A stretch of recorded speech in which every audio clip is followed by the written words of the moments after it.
This is the Erasing Shame Podcast, Season 5. Diverse perspectives discussing what matters. This is the Erasing Shame Podcast for June 2021. It is Pride Month. And so we will be having a conversation about erasing shame in the midst of Pride Month and being Asian American. We're grateful for our co-hosts, Hannah Lee Sandoval and Leah Abraham, joining us again. And a special guest, Tim Ouyang, who is one of the band members of Tim Be Told. Thank you all for being here at the Erasing Shame table. Thanks for having me. Hannah, Leah, how have you been? Last month, I was in bed because of COVID-19 vaccine recovery. I had a second shot of Moderna, and it happened to fall right before our recording session. So I was in bed for 2 full days with a fever, but that's all it was. And I've been well, and I've taken a first trip outside of Orange County and visited my mom in the Washington, D.C. area. It was your first trip since the pandemic? That's right. Yeah, we wanted to be fully vaccinated, so my wife and my son got to take that trip together, and it was good. And surprisingly, they do cram the flights, so every seat was taken, with masks. But I don't know. I'm glad we're kind of starting to turn the corner about this whole pandemic. How about you? Are you vaccinated? Hannah? Leah? I am. I'm the only one in my household that is. Oh, that's a whole nother conversation. Okay. Yeah, it feels a lot better. But it's been heavier, I think, for me as a therapist, the past couple weeks and months, just walking through the aftermath of a lot of the anti-Asian violence and continuing to process a lot of trauma. So therapists out there, practice your self-care. I didn't, and I burned out. Leah? I am vaccinated, and it was great. It was the happiest day of my life, at least in a long time. I was so excited. I woke up super early, and I never wake up early. I was very excited to get vaccinated, and so I'm vaccinated, and I'm doing okay. Last episode, I know I talked about looking for some help, and I'm glad to say I finally found a therapist. And great. It just feels so good to, especially as a type 2, just to have a support system that I can just just empty myself without the expectation of also receiving. And so it's just, it feels like it's a sigh of relief, really. So. Yeah. And Tim, thank you for joining us. How about you? Have you been vaccinated? I have been vaccinated. That was something that was very important for my family, at least. My sister, she works for Kaiser. She actually, she's one of their health administrators, and she actually was very big on promoting the vaccine, getting people vaccinated, especially in minority communities. So yeah, I got mine pretty much as soon as it opened up for kind of the normal adults. I don't normal's maybe not the right word, but just the people with non pre-existing conditions.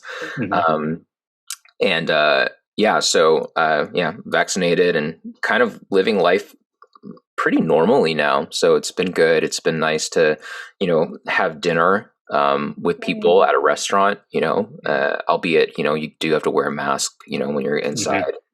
But, other than that, I feel like, life is starting to move forward a little bit. So that's been good. Yes, very good. And I suppose the vaccine could take up a whole episode. I don't think we want to go there. Yeah. Because we're trying to put it behind us in a lot of ways. But this is the month of June. It is Pride Month, and it is a month where we, America, and maybe parts of the world, highlights and gives recognition and dignity to those who have a wide spectrum of sexual identity and lifestyles. And so wanted to get some of your thoughts on that. while it is Pride Month and there's a lot of celebration, there is also a dark side of shame, especially for many of us who are from an Asian or Asian American or even faith community background. And so, Tim, can I ask you first to share some of your thoughts as you enter this month, and with all your history that you might share a bit of, and how it's been meaningful to you? Yeah, this has always been an interesting month for me.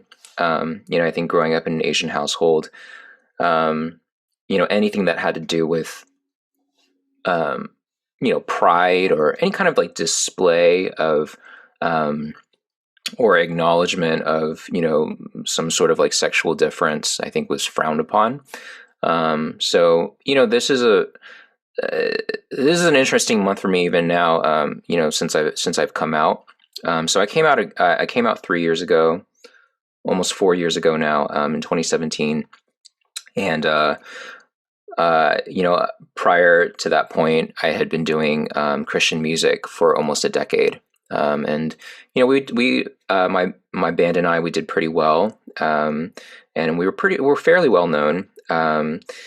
In 2017, I decided to come out publicly, just because my whole life this was something that I had kept a secret, and especially as a musician in the Christian industry, this was definitely something that I did not want to share with the world, just for pure survival reasons. When you're making a living as a musician that is also based in kind of the Christian faith, it's very difficult to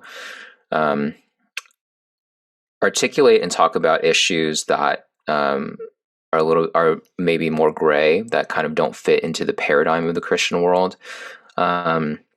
So I certainly had this very curated image that I was putting forth, that I kind of had perfected and crafted over many years. And at the risk of sounding, pompous, I think I was fairly well beloved by my audience and by even the people in the industry.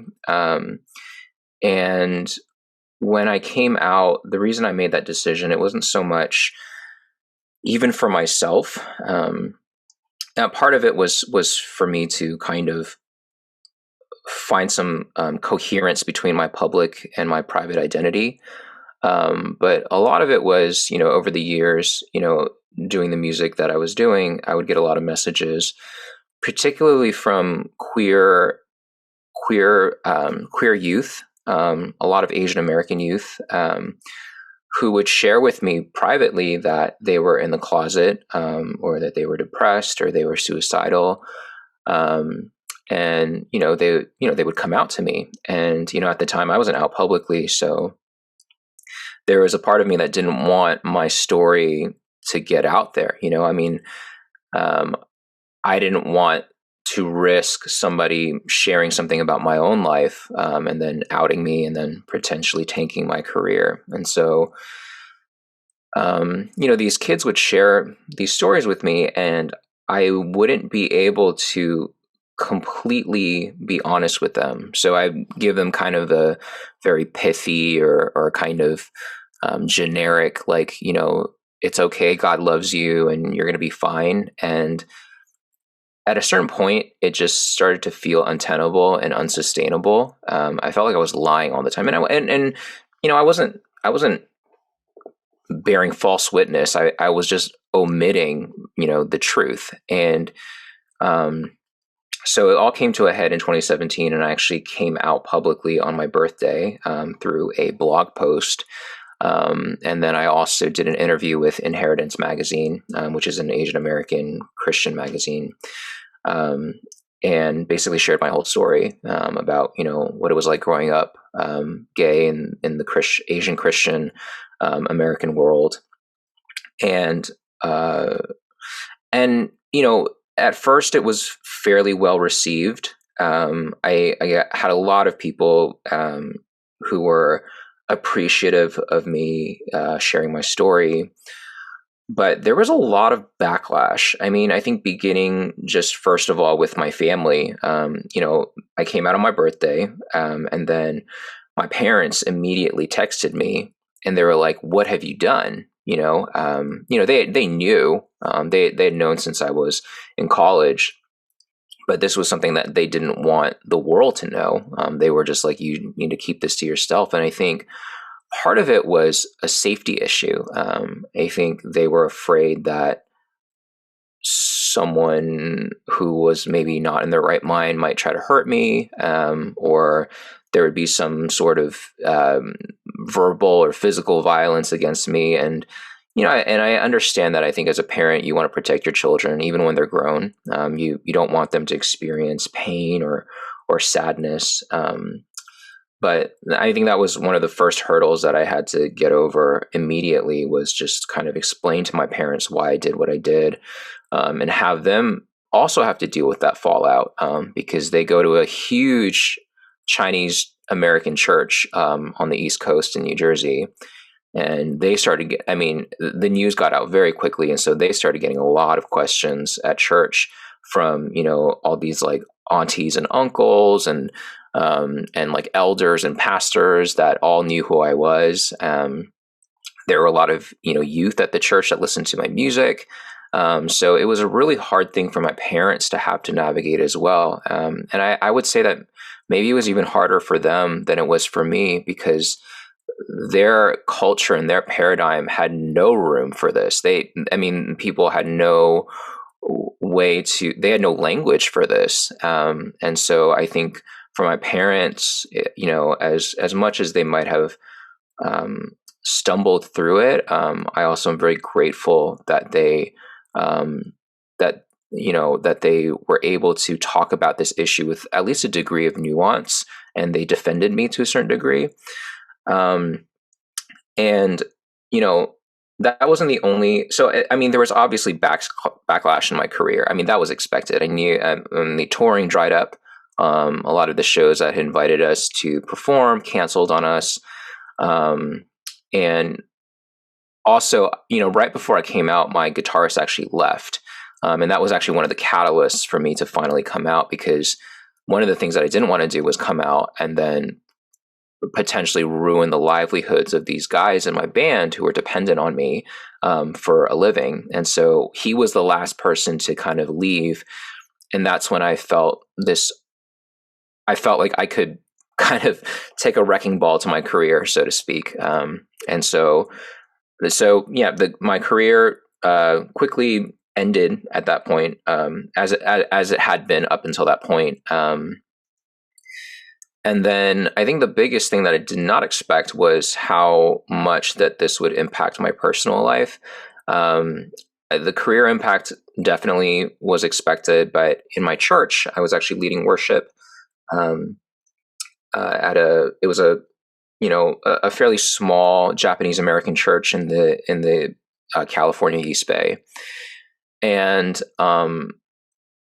I had moved to California for this church. This was a church of, really amazing people. When I was on tour in California, they were incredibly kind to me, and just welcomed me with open arms. They knew that I was gay. And up until that point, I had also been single. I'd been celibate my whole life. I'd kind of abided by the church doctrines that I'd grown up with. But yeah, so after I came out, the denomination told my pastor that they needed to remove me from any type of leadership position in the church, and it was really confusing for me, because up until that point, like I had mentioned, I'd been celibate. I hadn't done anything that violated any of the church's policies or any of their bylaws. So it was really strange to me that they were telling me that I couldn't be a leader in the church anymore. And it was a really weird moment. The way that my pastor broke the news to me was him and his wife, we were at a Burger King, of all places, and when they told me, it kind of threw me because it was so unexpected. And then, like, it took me a minute to process, and then I just burst into tears in the middle of a Burger King. And so people were like walking by, like, why is this guy crying in a Burger King? And I think that there was just this flood of emotion. I think when you're growing up as a gay person in a very religious environment, you always have this fear that people will reject you when they find out the real you or find out what you're really about. And that basically happened. And so that fear, a lot of times, we tell people like, oh, don't be afraid, don't be anxious. Like your fears are probably overblown, right? But for me, this was my fear literally manifesting itself right in front of my eyes. And essentially the denomination told the pastor that I could not be in any type of visible leadership. The irony was that at the time I was also helping to renovate the children's room at our church. I had redesigned it, and the denomination said, "Oh, he can continue doing that." They were fine with, in some ways, exploiting my skills and my gifts, as long as I wasn't seen or heard, and that message was pretty clear at that point. But the thing was, in that moment, I just told my pastor, I was like, don't fight this, because I just don't want you to get in trouble. I don't want you to stick your neck out for me. I'm fine with this. I can handle this.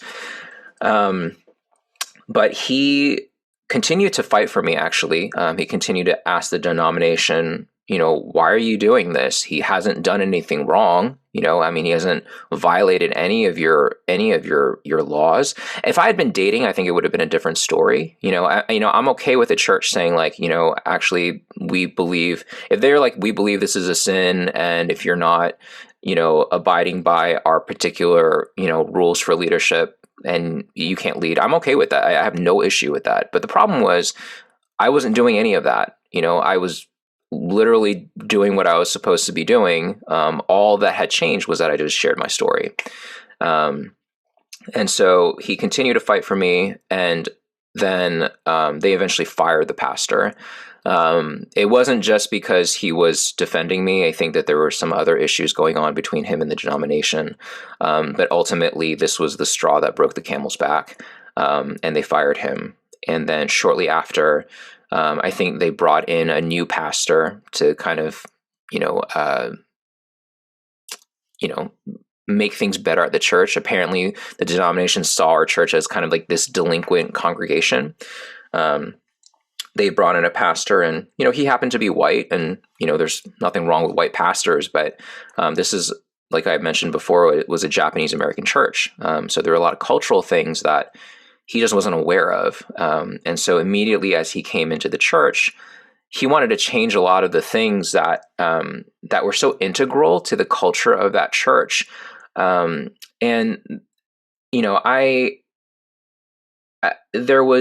I hate this term, but it felt like there was a whitewashing that was happening to the church, that he was trying to change the culture of the church so that it was a little bit less Japanese or a little bit less Asian, even and especially through the architecture. So the building itself, it was like, I think it was built either like, I think it was like right after the war, after Japanese internment. And even a lot of the elders the elderly people that were in the church had actually lived through internment. So this church has been around for almost 100 years at this point. And there's a lot of Japanese architectural elements. There was like a small Japanese garden, and so this was not just a place of worship for the Japanese American community. This was also a place of like refuge, like a place where they could, like a community center as well, right? Where they could feel safe in a way, especially after kind of the terrible things that happened to the Japanese people, or the Japanese Americans during World War II. And so this pastor came in and started kind of changing things up, just saying like, I want to remove this architectural element. I want to get rid of this. I want to change like the way we do our services, and just the culture of it. It just felt like, it started to feel like he was trying to transform it into this like cookie cutter evangelical church. And it wasn't that. Eventually, and there were a lot of things that ended up happening, but eventually there was so much conflict between the congregation and this new pastor, that, and we found out eventually that there were we heard rumors of abuses that he had committed at his previous church. And so it eventually came to a head, and he got the denomination to shut down our church, to basically kill this church, that's been around for 100 years, so that he could start over again. And basically, he wanted basically everyone to be kicked out, so to speak.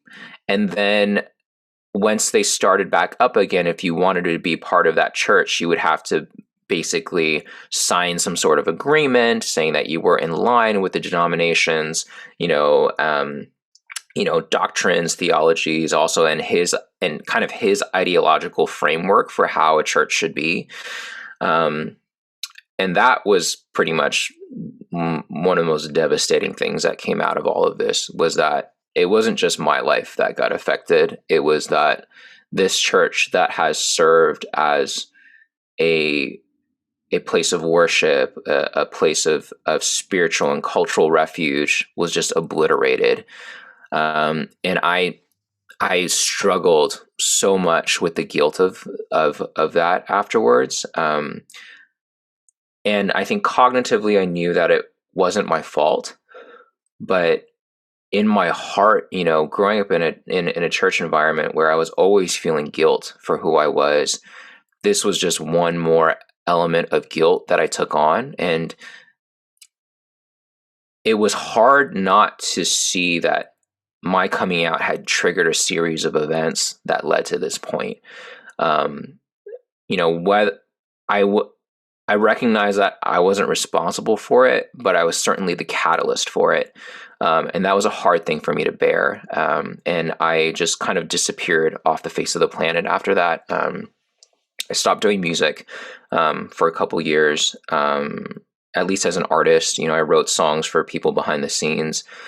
And I just kind of got off of social media. I just stopped talking about myself in general, in any type of public forum, just because it was so painful, what was happening in my personal life. And about a year into my so-called sabbatical, I started writing music again, and I started writing the songs for my latest album, Love and Happiness. And there's something very powerful and potent when an artist has nothing left to lose. There really is this kind of like ability to say whatever you want. And that's what I did. And I wrote songs about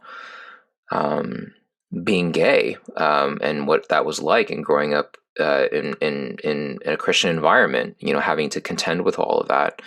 And I didn't veil the struggle in like metaphors or analogies or, like illustrative language. I was just like, I just was very literal about it. I just was like, I talked about falling in love with a guy that didn't love me back. Just everything, and this was definitely not something that would fit into, the Christian paradigm that I'd been part of for a decade. But it was one of the most honest pieces of work that I've ever done. And so I ended up releasing that, weirdly enough, in 2020, in the spring of in late spring of 2020. Right in the middle of the pandemic, right at the start of the racial justice movement. So there was a lot of stuff happening, and a lot of people were struggling. And I just thought that my album would just get lost in the noise, because there was just so many things that people were talking about, and why would anybody care about me releasing music? But one of the coolest things was that right before the pandemic, this was literally days before the pandemic, it was the end of February, before the pandemic hit America, and I did a listening party for my album in the Bay Area, in the San Francisco Bay Area, and it was amazing to me because I hadn't performed in so long, but 200 people from the Bay Area ended up showing up to this event, and they listened with me through my entire album, and I was up there kind of telling the story of all the different songs. And I kid you not, like at the end of that event, I would say like 90% of the room was like weeping or crying or tearing up. It was really an incredible experience.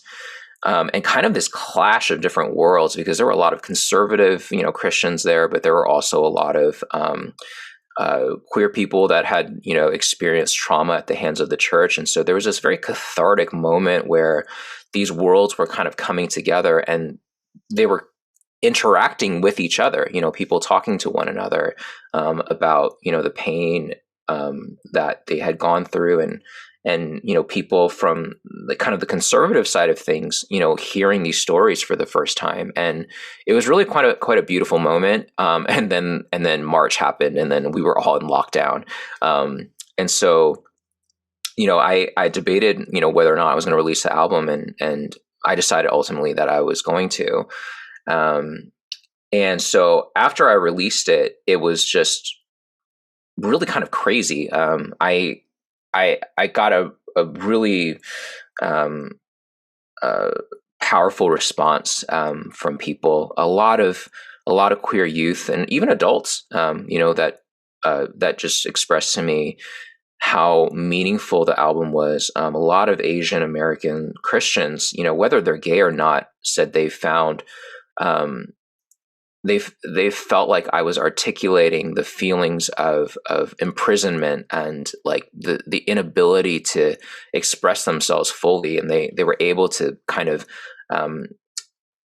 feel like the music was articulating their emotions and their thoughts for them, and so that was really cool. And so since the album's been out, my whole life has kind of has transformed in a way. I'm certainly more honest about, every aspect of my life. I think that there's definitely more coherence between my public life and my private life. And the album was called Love and Happiness. And, it's nice that I actually feel pretty happy now. Like I'm probably the happiest I've ever been in a long, in a very long time.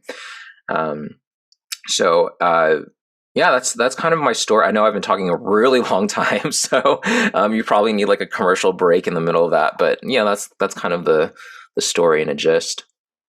Well, thank you for feeling safe enough and healthy enough to share that with us. There's many directions we can go with this, but first of all, I want to say thank you, and I'm glad you're in a much better place. May I ask Hannah to give us a little context about just how hard of a struggle this is when it comes to Asian American identity, and how that takes such a toll and trauma for young adults that are dealing with that kind of shame and don't feel safe talking about it. Yeah, I can't speak for anyone, but I have, students and mentees and former Bible study students. And, a lot of what I'm hearing is There's this idea of intersectionality that we've kind of, touched upon in previous recordings. But, even without that idea, like being a teenager is so hard. Being a young person is so hard, especially with social media and being hyper connected and all the cultural things happening.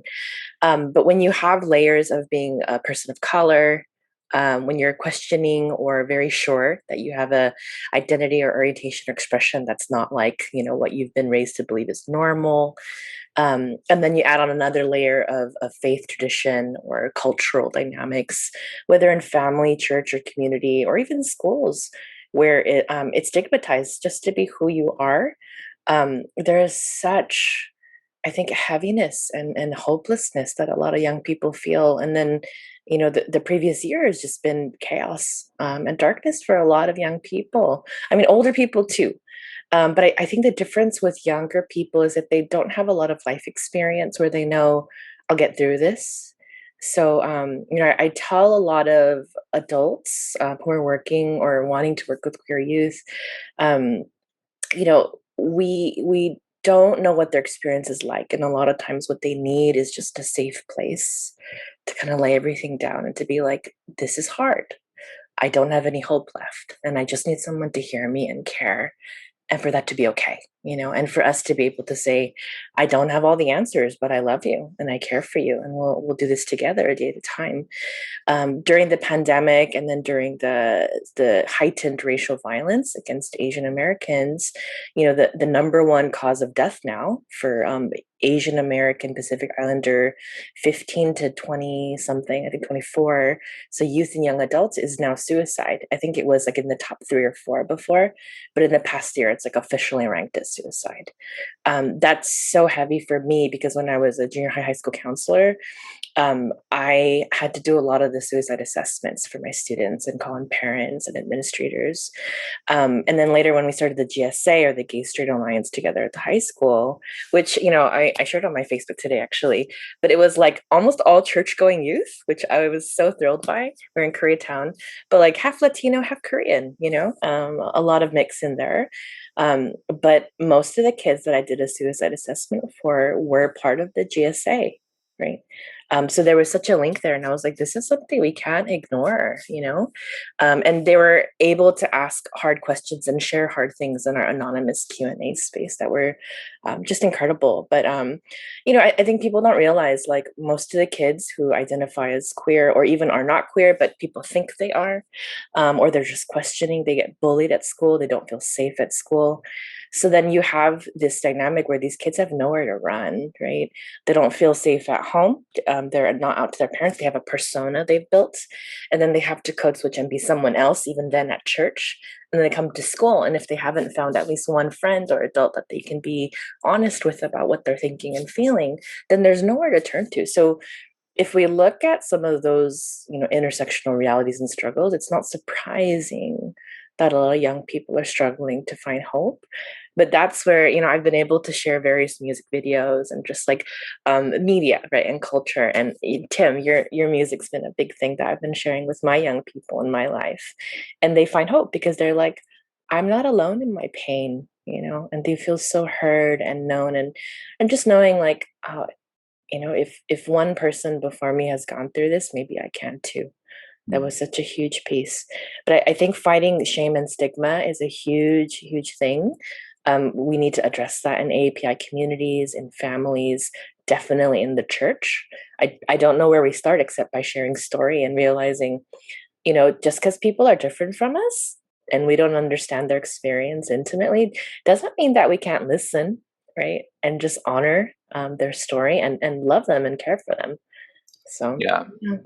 It's interesting that you talk about even before we started recording, you guys had asked me like what I define shame as, and I was like thinking about that because like and this is something that I've been thinking about for a while, but I think for me, shame is anything that creates this or compels you to be less of who you are, and I mean that. That's a pretty reductive and simplified definition of it. But kind of what I was talking about before is that when you have, and something that's very important to me, as someone who, has been a public figure for so many years, is that coherence that I was talking about. Coherence between your public life and your private life is so important. This is why famous people aren't happy. You know what I'm saying? Like people who have these very curated images that they put out on social media. Again, there's this kind of incoherence between what they present and what they're really feeling inside. So that's why you end up having people who are depressed or suicidal. And there's rampant drug use and drinking and whatever vice you could think of, right? And these things lead to more shame, right? More thinking like I'm just like this kind of terrible person that can't get my life together. And so for me, one of the biggest things that was healing, I think, for both my soul, my mental health, was figuring out how to bridge that gap between what I was presenting and what I was really feeling inside. And those things, it's never perfect, right? Like no one's ever fully, completely themselves in a public setting, right? Like we all censor ourselves to a certain degree, right? And I think that, our social fabric in a way requires some of that, right? Like, I mean, you don't want to be brutally honest about everything that comes to your mind, right? I mean, that we would all devolve into chaos if that were the case as well. Although we're pretty close with Twitter, I think. But I think, finding more consistency, in my life and trying to make all parts of myself, whether public or private, as consistent as possible, has been one of the biggest things that has helped me achieve, I guess, happiness, if you want to call it that, but more peace, if anything. I don't feel the same anxiety because one of the things that I think is so difficult for queer kids, right, is to find the courage to even just articulate that thing that you're feeling, right? Like to put words to it and just say it, because once you say it, it feels very real. If it's still kind of brewing in the background, if it's still kind of hidden inside of you, then you can kind of just like ignore it or kind of, put it in the back of your mind and kind of like move on. But the thing is, like, as that thing is like sitting there, it grows into like a monster, right? And, things that don't get sunlight eventually start to rot. And a lot of the queer youth that I've talked to, and even some of the adults that I've talked to, that are still in the closet, you can see how that element in their life has started to eat away at their spirit, at their life force, at their energy. And over time, there's like a resentment that starts to build up, and you see this a lot, I think, with queer people in the church, as they get older, there's this kind of like, and I've noticed this with a lot of adults. I've talked to a lot of elderly gay people who grew up in the church who are still not out yet.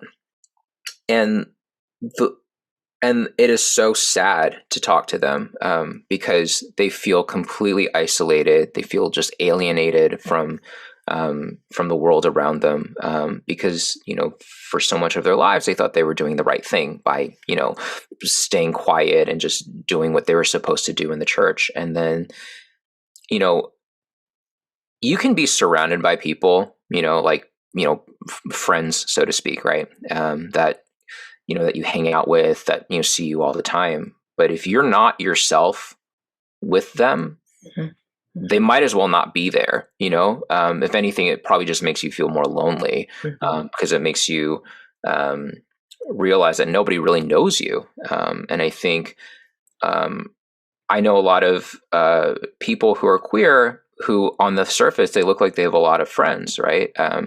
But then when you talk to them, they're like, I have nobody. There's nobody that I can talk to. I feel completely isolated. So anyway, that's just something that came to mind. Thank you. Tim, I'm curious to hear more about your experience about coming out, but also navigating the intersectionality of all your worlds, right? Not only your gender identity, like your faith identity, but also as Asian American, right? Like Asian American itself is an intersection that so many of us have to figure out what that means to navigate. And that's right, like all of that. I'm curious what your experience of navigating all those intersecting worlds was like for you.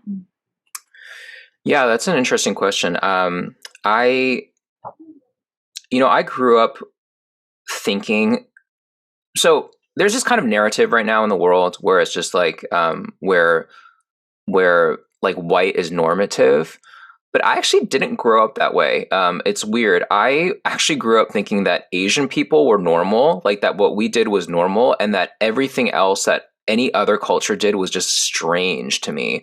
Like, I mean, one of the biggest things was like taking your shoes off in the house, right? So I would, I mean, I grew up with a lot of, Asian kids and Asian families. And so when you go into a house, like you obviously take your shoes off because tracking in dirt and dog poop from the outside is disgusting. But then, I would go over to, like a white friend's house or somebody, who is not Asian American. And then, they would just be wearing their shoes into the house and tracking dirt everywhere. And I just thought, that's disgusting. Like, I was just like, that's so weird. Like, why are these people so weird? Even the foods that I grew up eating, I thought those were normal, and then I would eat, and then, I would try cuisine that was like not, Asian American. I'd be like, this is not as good, So it was just, so I think like, this is my thought. Like, we all, when you're a kid, right, and you're growing up, like you know what you know, and you don't know what you don't know, right? And so you just for however I grew up as an Asian American, I thought this is normal, right? Like this, whatever I'm dealing with, this is just part of my life. And so, without any kind of point of comparison, I wasn't really thinking about like being a minority, I guess, in a way. Like I wasn't really thinking about like, how does this set me apart, or how does this make my life, like how does this add more oppression to my life? I mean, I think as a kid you really don't think like that in general. This is we don't really develop language for this until like when we're a little bit older and we can kind of like hold some more complex and nuanced thoughts in our head.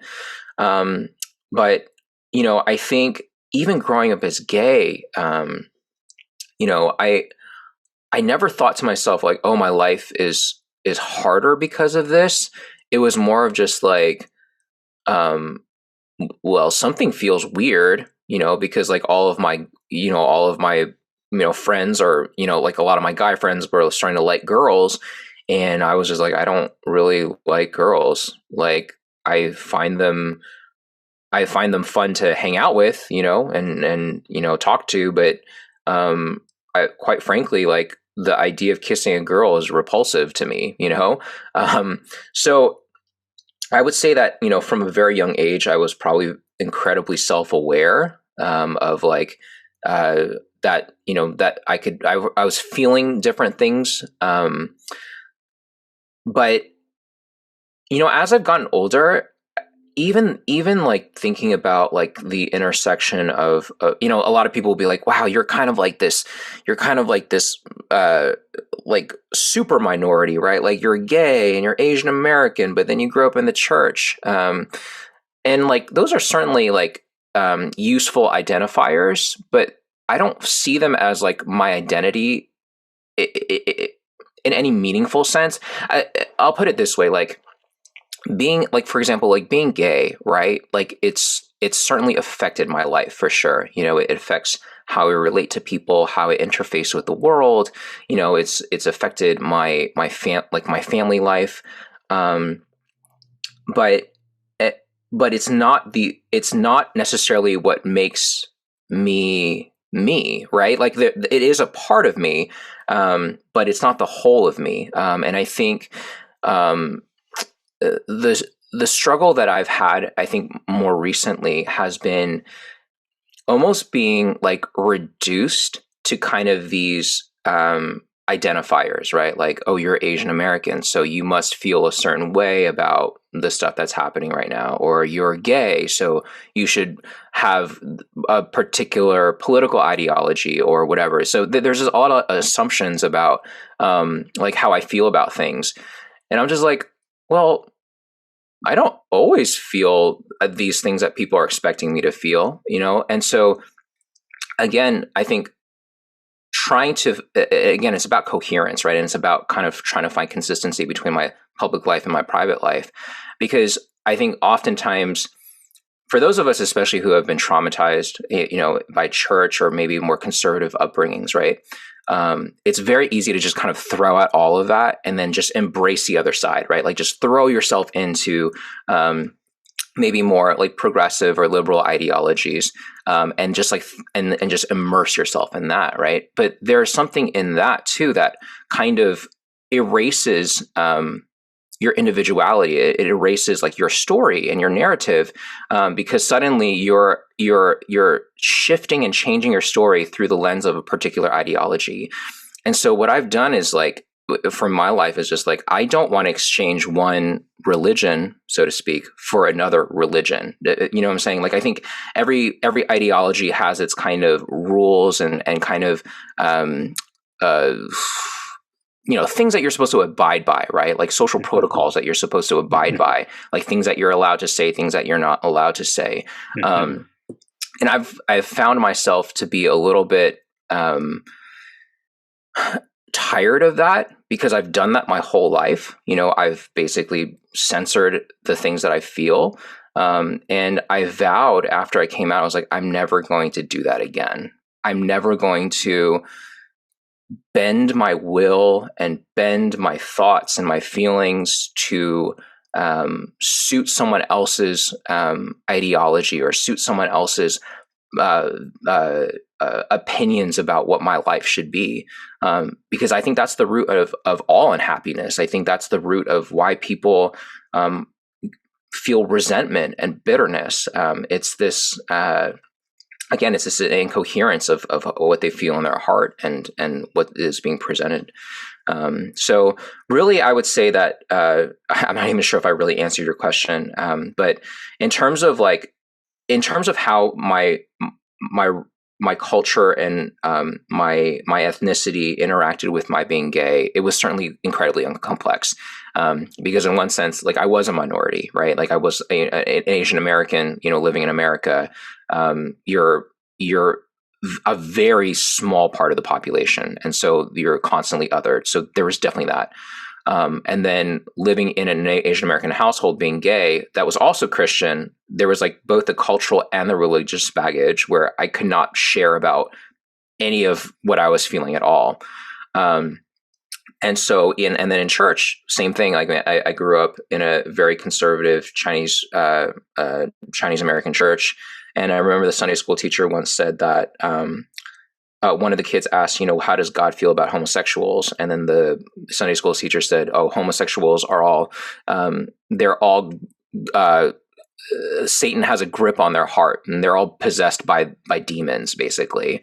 And so that was my kind of understanding of myself for so long. As a young person, when you hear something like that, right, that like the devil has his grip on you, you internalize that and you believe it. And so for most of my kind of Christian upbringing, I was trying to constantly exercise myself, like trying to pray away the demons, because for as long as I was feeling gay, like that means like something's wrong with me.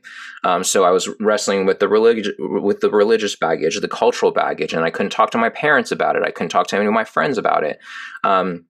So there was this incredible amount of pressure coming in from all fronts, right? Where it was just like, you can't share your feelings.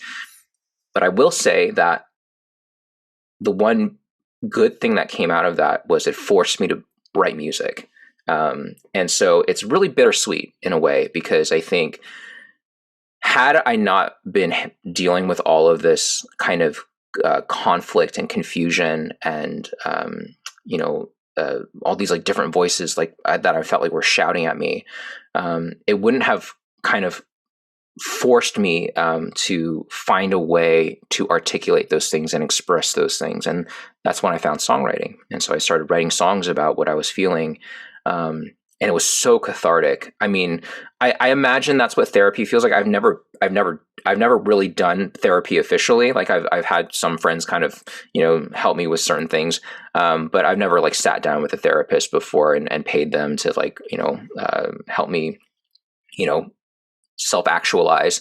But songwriting helped me with that. It helped me put words and music to everything that I was feeling inside. And every time I wrote a song, just like tears would be just coming down my face. It was like this kind of physiological reaction that I couldn't control. It was like through that process of songwriting, it wasn't just like emotions that were kind of like releasing, but it was like kind of physical, like stress and trauma that was kind of like just like kind of like coming out of my eyes in a way.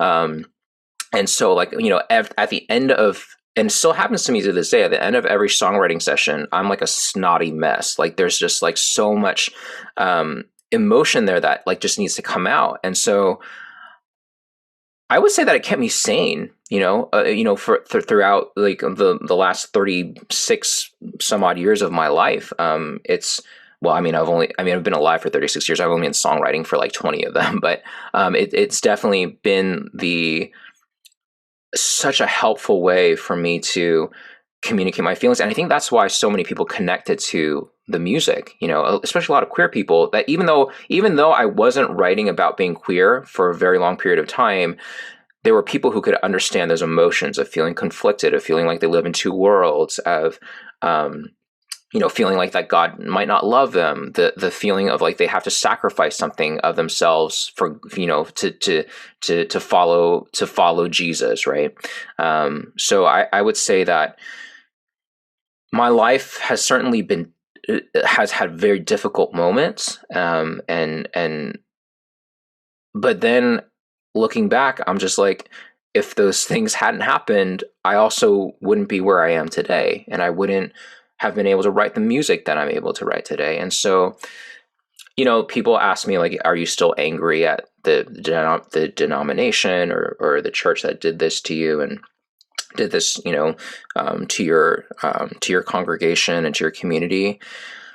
And I can honestly say that I actually forgive them.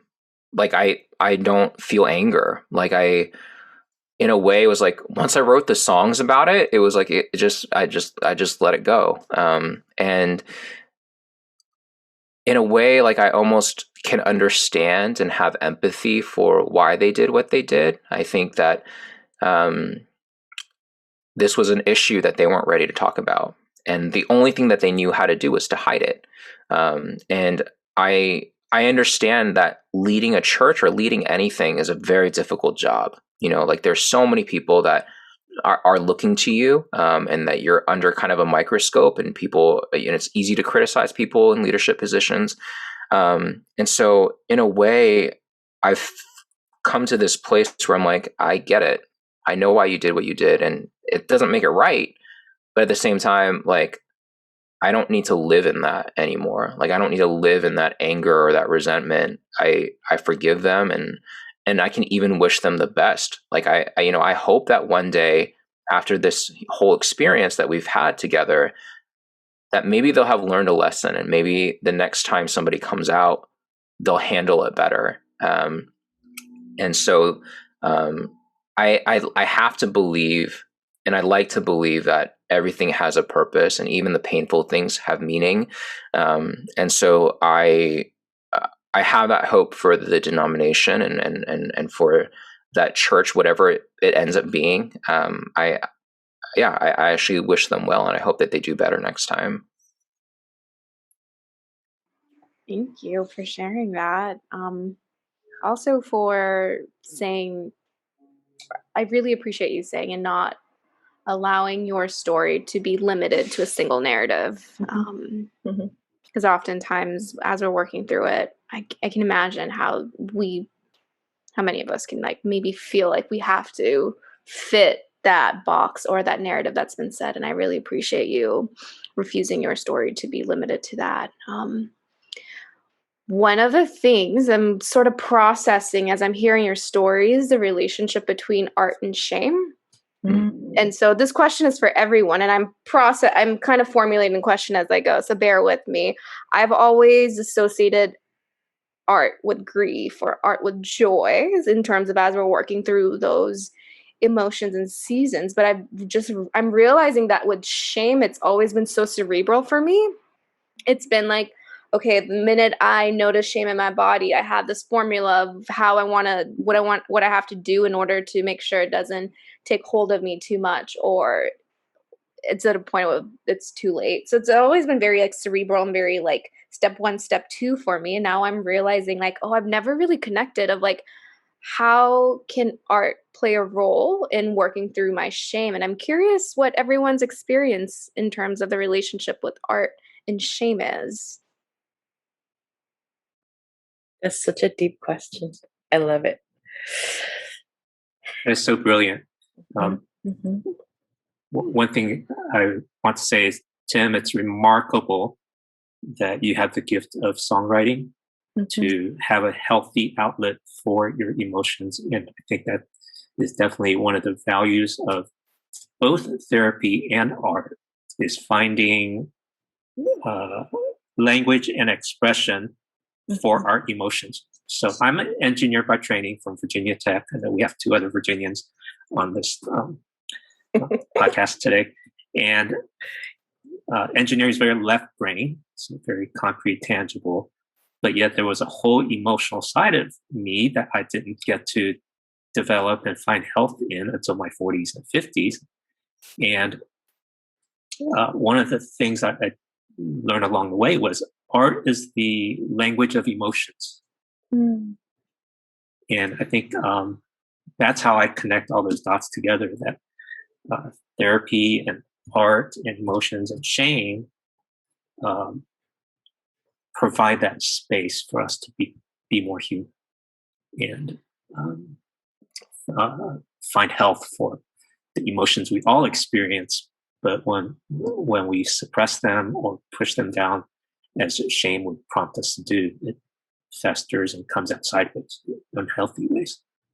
So I'm grateful, Tim, that you're in a much better place. And your story, my hope is, helps people not to get trapped in ideologies and identity politics, but paves an example in a way that just as our fingerprints are all individual, each of us have an individual expression and journey in life to live out where we can flourish.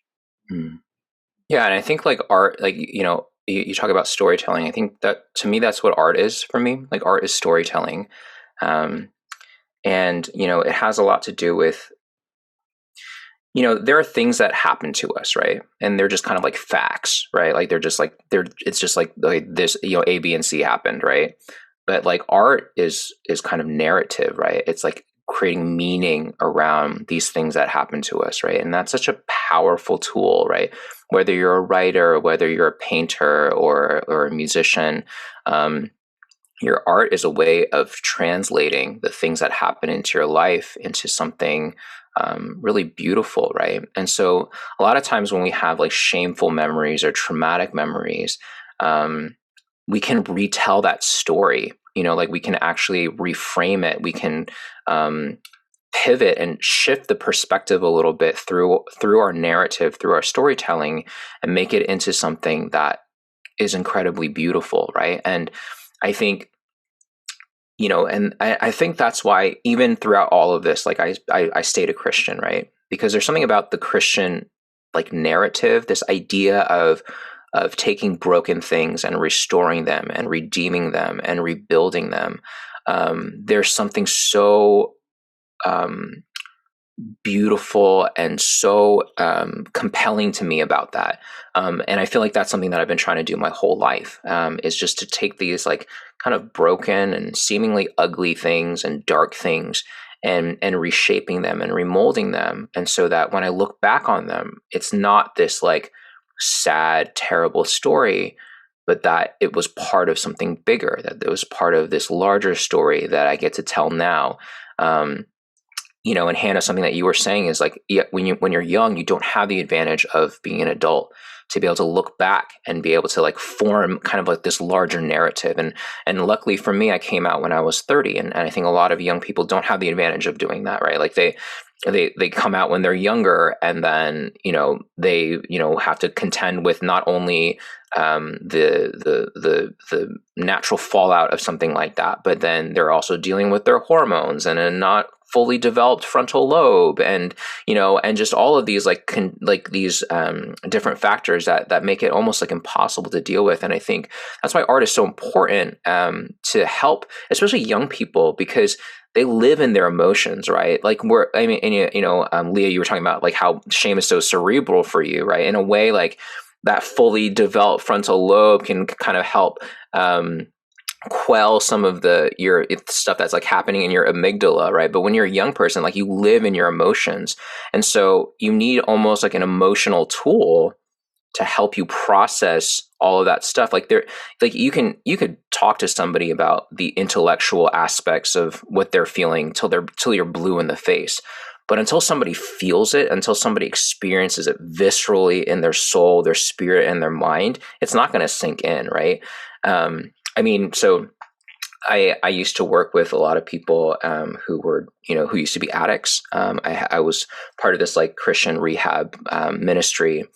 And the one thing that I noticed for the people that were able to stay out of or kind of like stay away from their addiction, they had this almost like profound emotional spiritual experience that they could go back to. Like there was like this some sort of totem in their life, this benchmark, this kind of altar in their life, where they had this something that was inexplicable, something that like was transcendent for them. It wasn't something where they talked themselves out of it, right? Like this is because that never works really, but it was like they said they had an encounter with God, right? And how can someone quantify that, right? Like how can you really explain something like that? And so for me, as an Asian American Christian, I think so much of Christianity has become so cerebral, like where, you're just like, okay, you believe this set of doctrines, you believe this particular theology, you recite it, and then now you're saved, right? Like, or it's often preached like, if you don't believe this, then you're going to hell, right? And so then instead of like a true belief, in God, there's this almost like, let me just do this because I don't want to go to hell, right? And that's a very different thing. And so, something that especially is very prevalent, I think, in kind of Asian American churches is this idea of behavior modification, to kind of appear like a Christian. And this is prevalent, I think, in many different church cultures. But I think especially for Asian Americans, a lot of times because our shame and honor culture is so intertwined with everything, there is this kind of fake it until you make it type of thing. Like show people that you're a Christian by like, saying the right things and doing these certain things that, that we would, prescribe to you as being Christian. But what I've realized is that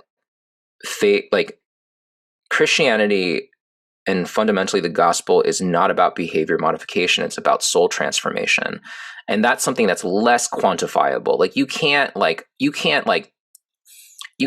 distill what that is, right? Like you can kind of sense it, right? Like it's something that you can feel, but it's not something that you can kind of like, oh, like they believe A, B, and C. I mean, like we all, I think everybody here on this panel has encountered a Christian that said all the right things, but just seemed like a terrible human being. I mean, we've all come across that type of person before, right? So there's certainly something like beyond just like reciting, the correct mantras, right?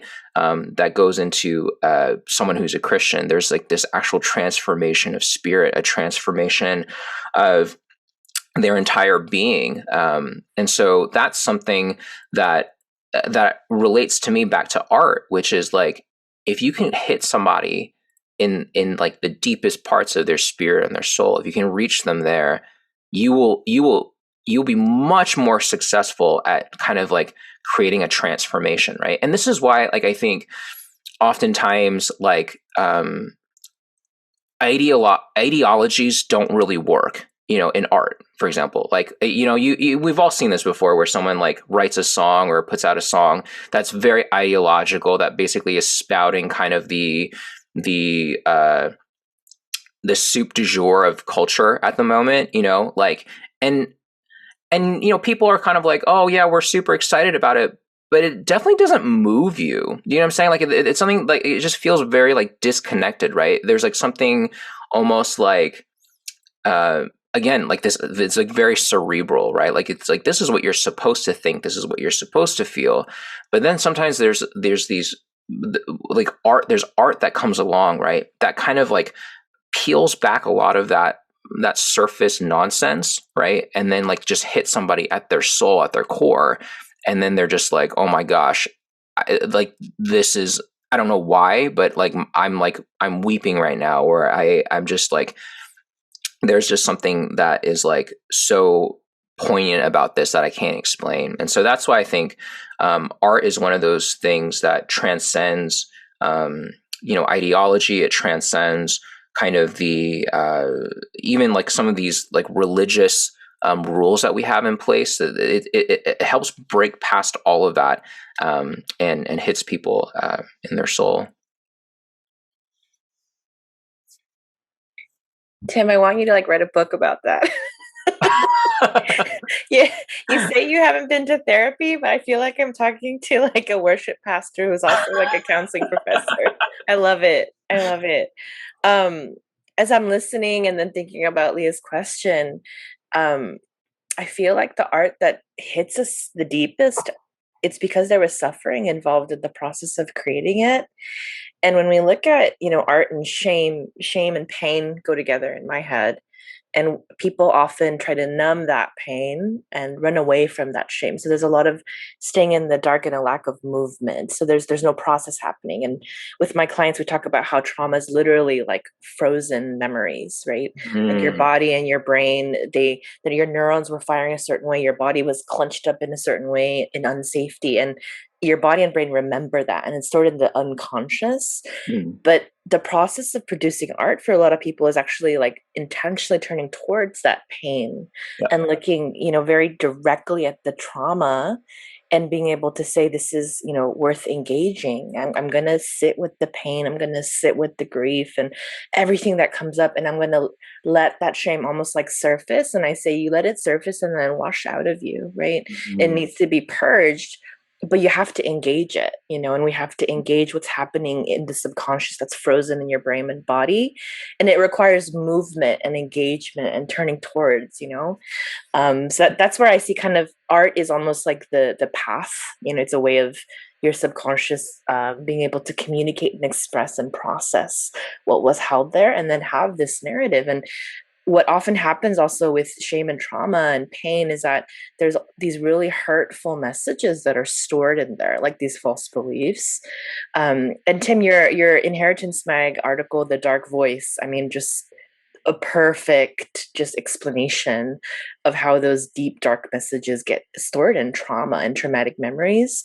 And part of writing or part of producing music and even expressive arts and dance, it's all about looking at those messages and saying, are these true, or were these really false beliefs that I don't need to hold on to, that were killing me and sucking the life out of me? And then how can I transform them? And then what comes out of that, and is distilled from that is usually poignant, beautiful works of art. But they're beautiful not because they're perfect. They're beautiful because there's been this process of working out the pain. And it reminds me of wabi sabi. I'm not going to describe it well, but the Japanese, there's like this concept of taking the cracks and then covering them in gold.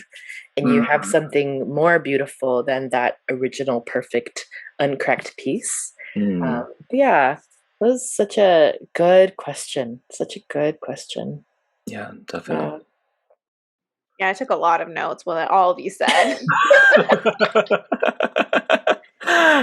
So, one thing that I'd love to hear is, I'm always every Pride Month. I've been wondering, like, how do I witness and how do I put out my voice? Because I know that there's certain people and very much a wide spectrum of people that listen, and I've always been a little careful because I have a lot of conservative people in my community whom I love, and they've been very honest and transparent with me that they're uncomfortable with things I do and say, and very confused by me. Because I've been a youth pastor and a children's pastor in an immigrant church context, in the Korean immigrant church, and some people have just written me off because they're like, "Oh, she's gone off to the deep end, the left side, right. The dark side." And so today I just kind of put out a post, in excitement, anticipation of today's episode, and it was recently my dad's birthday. He passed 10 years ago, but I've just been processing this whole, like, I really want to not hide anything anymore, especially as a mom, for my child's sake. I really want to come to peace and integration with all the things that God's led me to become, even as I'm still becoming.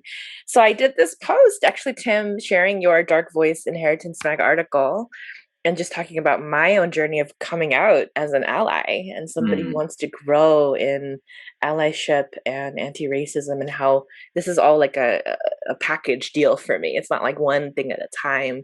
It's just like, who is God calling me to be, and where can I join Jesus, but yeah, for DJ and Leah and Tim, your community too, what is it like to kind of think about this concept of allyship and learning to come alongside, or struggling with coming alongside our queer brothers and sisters? Because I feel like I had to come out as an ally, because I knew that there would be people who would really struggle with that.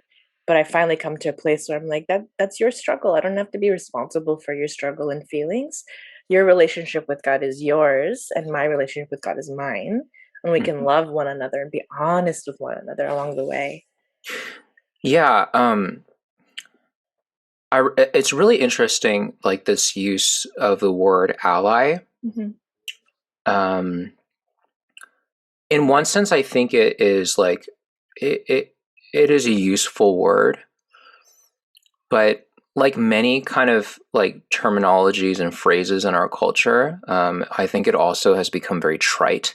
It's also become very like, it's starting to lose its meaning in a way, because like now everybody is an ally in a way, or and we kind of have these very loose definitions of what is an ally, what's not an ally, and depending on who you talk to, they would say that, oh, an ally is this or an ally is that. I'll tell you what, I think that the people in my life who have had the most profound impact on my life, and who have loved me the best and loved me well, don't use that term ally. And I'm not saying it's a bad term, but I think in a way it kind of creates this weird boundary, right? Where it's just like, okay, you're the one who is this kind of othered, different person, so I'm just going to kind of like come alongside you now. And I think also, even the term ally, like you like when you're fighting a war, right? You kind of have allies, right? But they're not really your countrymen, right? Like, they just kind of come alongside you. They're kind of like fighting alongside you. But at the end of the day, once that war is over, they're gone, right? And so what I don't really want allies. I want countrymen, like I want like people that are integrated into my life, that are not just allies walking beside me, but that are living my life with me. And I think there isn't really a word for that, right? Like even the word friendship, I think is kind of been diluted in our culture. But I think part of the reason why I've experienced so much depth and so much happiness in my life is that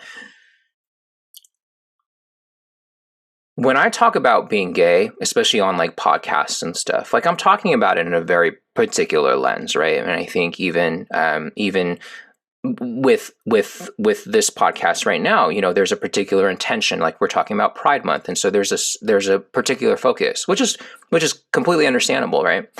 But I think what I share in this is a very small fraction of my life, right? Like a lot of my friends, like sometimes like there is I go to a very conservative church right now, ironically, and there's a pastor there and his wife who were very, very conservative when I first met, but they also had a lot of compassion for me, because they knew my story and they knew where I'd come from.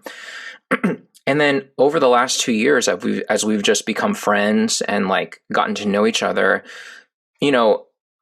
I rarely talk to them about gay. I really debate them about gay issues, right? I just kind of like tell them what's going on in my life. And then recently they were just like, we're not sure if we're like conservative anymore. We're not sure if we're not affirming anymore. We're kind of like just questioning now. And they were just like, it's just simply because we've gotten to know you and because you are our friend. And in a way, it's like it's not allyship at that point. It's just like, we love you so much that in your presence, there's something transformative happening in our lives, and we can't quantify it, but we know it's real. And so, I feel like it's very, belief systems are really interesting, because I think like they kind of like live up, in the brain, but and it's really easy to change someone's mind, but it's very difficult to change their heart, right? And we make most of our decisions kind of in here, not really up here. And so if you can tap into like a relationship that is much more of the heart and of the soul, and this kind of intangible connection that I think so many people are hungry for right now. I think everybody in kind of 2021, we all have an excess of allies and not enough like real community and friends and like a tribe that we can call our own, because we've kind of divided ourselves across ideological lines, right? And so what I describe like modern culture now, especially for the younger generations, if you've ever like raised kids before, there's a time period in children's lives where they play side by side with each other, but they don't play with each other, right? So they have this common interest in like maybe the same toy or the same activity, but there's no actual connection with one another. So I don't know what the terminology is for that, but it's like parallel play, right? So there's a lot of parallel play happening right now in our society, where people are just like, oh, you believe what I believe, so I guess we're all aligned, so we'll just kind of be in this place together. Some of the most lonely people that I have met in these last few years have been political activists on both sides. Now, I'm not saying like as progressives or conservatives. I'm saying just political activists on both sides who are in a way obsessed with this idea of like ideological purity, or like, if you don't believe what I believe, then we have nothing in common. I tend to take the approach of like, this is going to sound super arrogant. I take this approach of like, no one is going to be as amazing as me, so I just have to accept people as they are. And the reason I say that is it's because it's all, everyone's kind of thinking it to a certain degree, right? It's just like, why don't you believe what I believe? Like, why aren't you saying the things that I want you to say? And for me, I'm just kind of like, of course you're not going to believe what I believe or think what I think, because you're not me and you haven't lived my life. And so how can I expect you to be fully educated and fully grasp like the pain and the things that I've gone through, and vice versa? Like, how can I fully understand what your life is, having not lived it, right?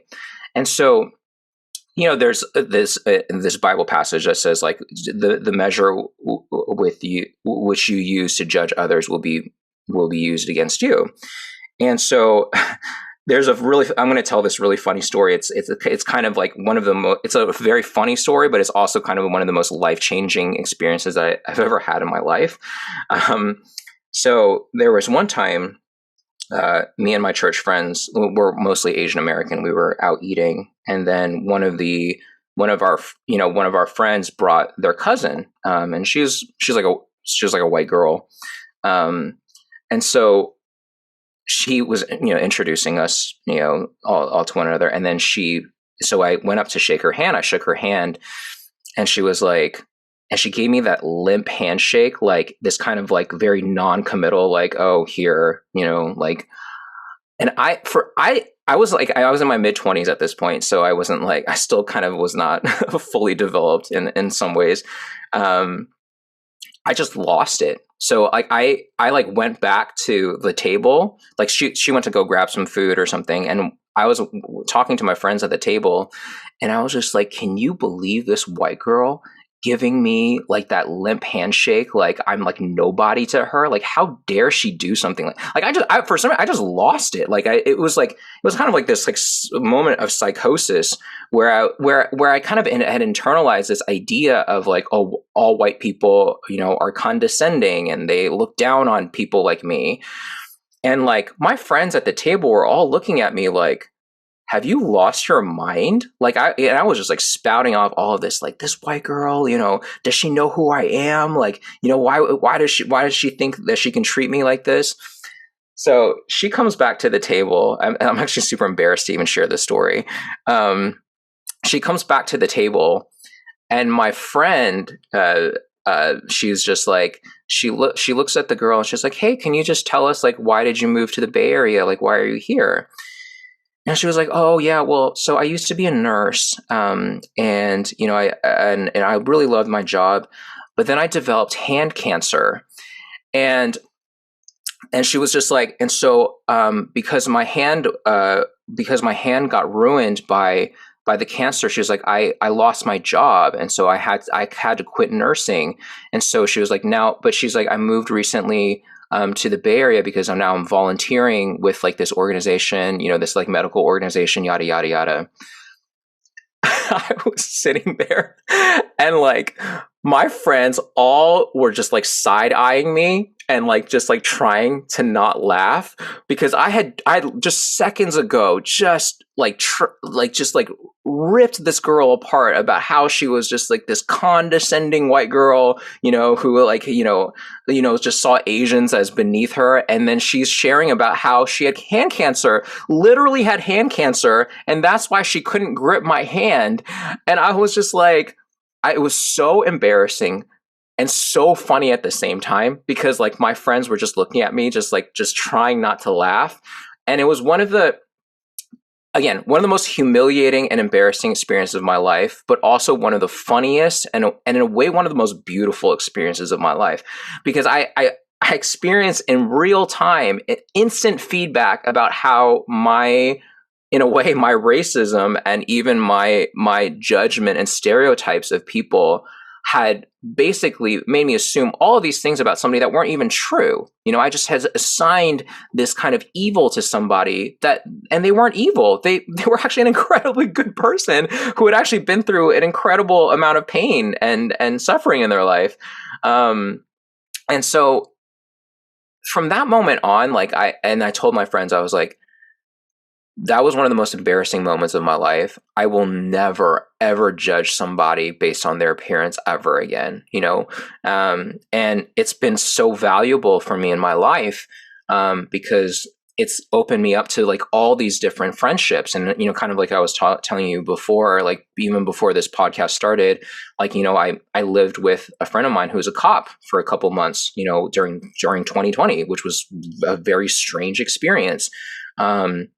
And I've had all of these like different friendships, like with people who are really conservative and people who are really progressive. And it's made my life so rich because like I have all of these people who see the world and interact with the world so differently. And I learn so much from all of them. Right. And I think sometimes, you know, we always, people are experts on things that they know very little about. Right.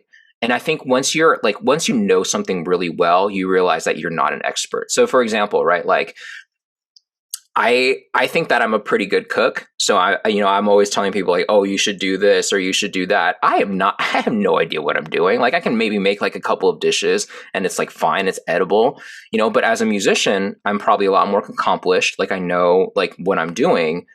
But because I know what I'm doing, I know how complex it is and I know how much it actually takes to be a real expert in that field. So I would never label myself as an expert or a super proficient musician because there are very few people that I think deserve that honor, you know, or deserve that distinguishment.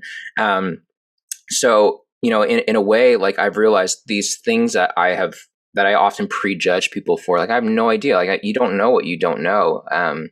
So I don't know. That's kind of why like I am very careful and you're talking, I totally didn't answer your question. You're talking about like allyship, but I think it's, I think as a queer person, I think what we want the most is just love, love without kind of these like conditions or, I don't want to be loved because someone feels sorry for me, or because somebody, thinks that I need their allyship, so to speak, because of I'm oppressed. Like, I just want friends. Like, I just want people that will love me for me, not just for my identity or my sexuality, but because they enjoy spending time with me, because they like talking to me. And that's the thing that I think a lot of, one thing that I read an article recently about how the gay community is actually one of the loneliest communities, even those that, have these like, that, are even though like, I think homosexuality for the most part is a lot more widely accepted in our culture, there's still this kind of loneliness that people feel. And I think it's still this idea that like, so many of us are defined by our sexuality, and I'm just like, there's so much more to me. Like I'm just like, I think I'm really fun to be around. Like, all sexuality, like my sexuality aside, like I think I'm fun to talk to. I think that I love my friends really well. And so I think that's what I would be looking for in somebody who wants to be an ally, to maybe shed some of that ally identity and just be like a real friend, like just be my friend, so I don't know, that's kind of, yeah. Thank you. Yeah. Well, Tim, you are fun to talk to, and it felt like you just kicked into a whole intellectual philosophical gear on beyond the songwriting and the storytelling, and that would be lovely to explore. And I think you put your finger right at the heart of the matter, is that our best gift is to love one another, not just celebrate a month, not just be on the right side of the issue.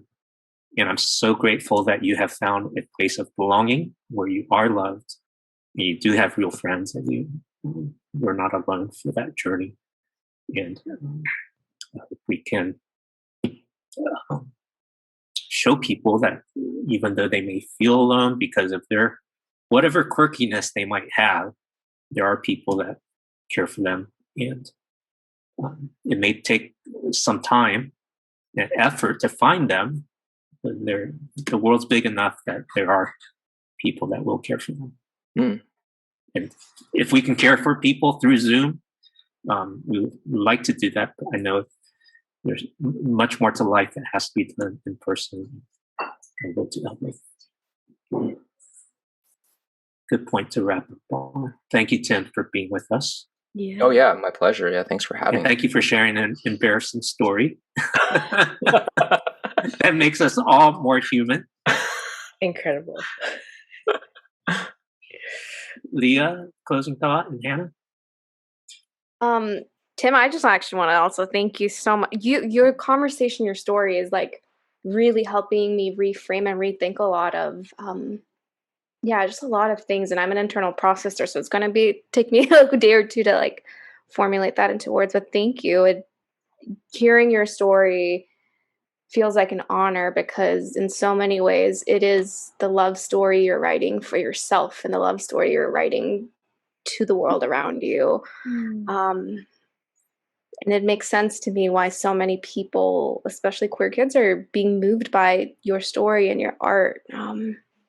So thank you for showing up in your art and to yourself so authentically. It is just an honor to hear that and witness that. Thank you. Appreciate that. Thank you. Yeah. Thank you for saying yes, for being with us and just showing up fully, like Leah said. I highly recommend y'all out there check out Tim Bitold's music. It's been soul touching for me, and like you shared in your article, really seen me through dark times, and so many people feel the same way. I'm proud to know who you are, and proud to be in this space together. And yeah, I'm going to be chewing on that concept of being a countryman, woman, person, and friend, and somebody who loves. Thank you for that. It's a lot to chew on today. I'm going to have to watch this recording a couple times. Like, thank you. But Tim, I hope someday you write a children's book or series, and you're an amazing writer, not just a songwriter, but writer. I think your story is something that's just so anointed. Your life and your being, and you're like my personal worship pastor. Your albums. That's so sweet. I meet with God, like I meet with God, and he speaks through your music to me, and has been for years. So thank you. I don't know if you're ever going to put out a gospel album, or more of that kind of we could play in church music. But I would love that. I look forward to what you will continue to produce as you journey along, and who you are. Appreciate that. Yeah. Speaking of which, of gospel, I don't know if you guys saw that I released a song recently with an organization called Beloved Arise. And it's called Watching Over You. Beloved Arise actually put together this compilation album, and it's basically dedicated to queer youth of faith.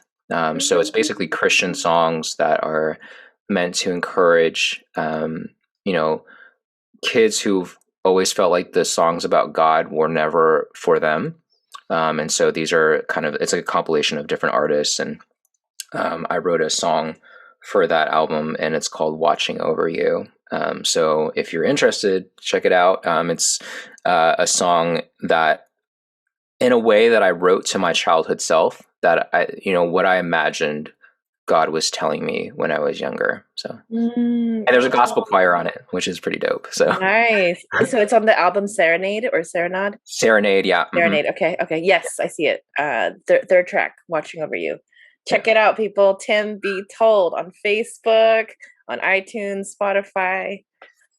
Yes, we'll add a link in the show notes at erasingshame.com. Thank you so much, Tim Ouyang, for being with us and sharing so much of your life with the world. You are truly a gift. Thank you. And thank you, listeners and viewers, for being with us in this episode of Erasing Shame. Subscribe and like us on Facebook, YouTube, Apple Podcasts. Your review and rating would be most appreciated. We'll see you next month. Bye-bye. Bye. Thank you for listening to this episode of the Erasing Shame podcast. Check out our website at erasingshame.com. We would love to hear your comments and questions. Please subscribe on any podcast app like Apple, Google, Spotify, or on Facebook and YouTube. And please add a rating, a review, and a share so more people can experience the freedom and healing that comes from erasing shame.